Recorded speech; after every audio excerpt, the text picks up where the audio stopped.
Sir మా వాడు 10th class fail అయిపోయాడు సార్. మీరే ఎలాగోలా పాఠాలు చెప్పి వాడిని పాస్ చేయాలి సార్. ఎన్ని సబ్జెక్టులు ఫెయిల్ అయినాడు? మొత్తం 8 సబ్జెక్టులు ఫెయిల్ సార్. 10th లో ఉండేది 6 సబ్జెక్టులే. 6 సబ్జెక్టులు ఉండేదా? అసలు ఇంత తెలివైన నా కడుపులో ఇంత తెలివి తక్కువైన ఏదో అట్టు పుట్టాడు నాకే అర్థం కాలేదు సార్. నాకు అర్థమైందిలే.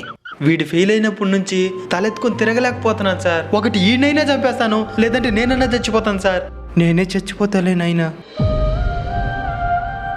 ఫెయిల్ అయితే కట్ రాసుకోవచ్చు, ఒకవేళ మళ్ళీ ఫెయిల్ అయితే నెక్స్ట్ ఇయర్ రాసుకోవచ్చు. అంతేగాని చచ్చిపోవడమో చంపేయడమో వల్ల ఎవరికి ప్రయోజనమో చెప్పండి.